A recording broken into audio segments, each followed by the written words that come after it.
When my wife returned home from a date with her lover, she wore a smile that suggested everything was fine. But I knew better. I looked at her coldly and told her she had exactly 10 minutes to sign the divorce papers and leave. What she didn't expect was the sudden arrival of her lover's wife, a scene that would soon lead to a nightmare she would regret. From the beginning, there was undeniable chemistry between Sophia and me. She was intelligent, attractive, and ambitious. We complemented each other perfectly. We both worked in demanding, competitive industries, she as a financial advisor and I as an executive in the luxury hotel sector. Our busy lives made us understand each other, or so I thought. The first cracks in our relationship appeared slowly. Sophia used to make time for dinner with me every night, but eventually, her overtime at work became more frequent. I told myself it was just the nature of our jobs, and I trusted her.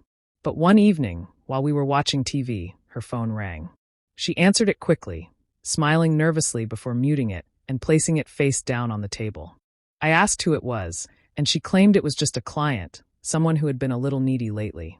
Her response sounded reasonable, but the tension in her posture and the way she clutched the phone made me doubt her words. Over the next few weeks, the pattern became clearer.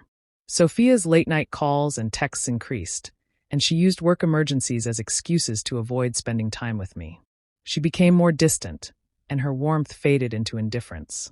My suspicions grew, and I decided to take matters into my own hands. One Friday night, after she left to meet a client, I checked her laptop, which she had left logged in. What I found confirmed my worst fears.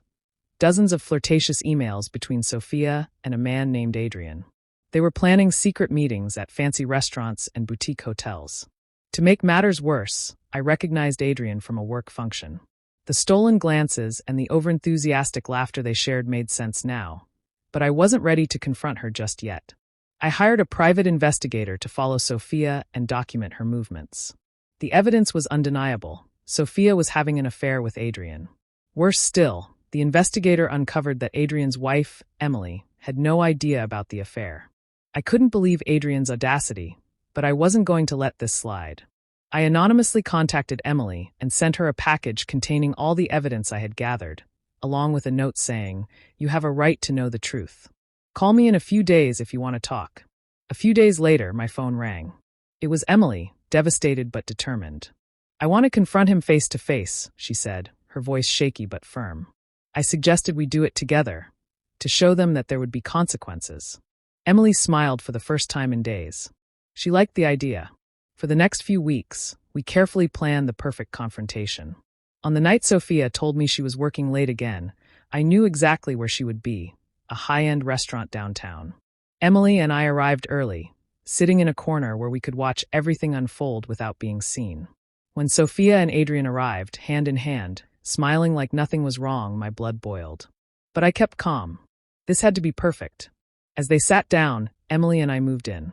"Sophia," I said coldly, "you forgot to mention you were having dinner with Adrian tonight." Emily added, "I saw you were busy." The look of pure panic on their faces was priceless. Sophia stammered, her face turning red. "Jacob, I can explain." "You have plenty of time to explain," I interrupted, pulling the divorce papers from my bag. "Sign this. You have 10 minutes to pack your things and leave my house." Sophia blinked, confused. "Divorce?" she repeated, as if the concept was foreign to her. "You're ridiculous." "No, Sophia," I replied firmly. "What's ridiculous is that you thought I wouldn't find out. What's ridiculous is that you'd throw away our marriage for this."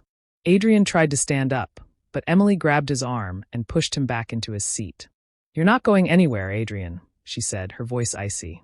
Then she pulled out her own folder, evidence of Adrian's financial misconduct. "The board of your company will see this on Monday," she said, her calm demeanor hiding her fury. "Let's see what they think about their CFO using company funds to take his mistress on a bender." Adrian went pale. "You wouldn't." "Oh, I will," Emily said coldly. "I will." That night, Sophia left with nothing. The next morning, I changed the locks and sent her things to her parents' house. She tried calling, texting, and even showing up at my office, but I refused to meet her. The divorce was finalized within a few months, and she got far less than she had expected. As for Adrian, his life fell apart quickly. Emily sent the evidence to the board of his company, and within days, he was fired. News of his affair spread like wildfire, and he was soon living in a squalid apartment, far from the luxurious life he once enjoyed. I stayed in touch with Emily for a while, supporting each other as we rebuilt our lives. Over time, we both found peace in knowing that we had regained control of our situations. Betrayal may break you, but it can also reveal your strength. Sometimes the best revenge is not just revealing the truth, but ensuring the people who hurt you never forget the consequences of their actions. Justice isn't just about what you've lost. It's about what you gain when you take back your power. If you've enjoyed this story, don't forget to subscribe. By subscribing, you're not just following a channel, but joining a community that values insightful and meaningful stories. Let's continue exploring these heartfelt journeys together. And remember to click the notification bell so you don't miss the next one.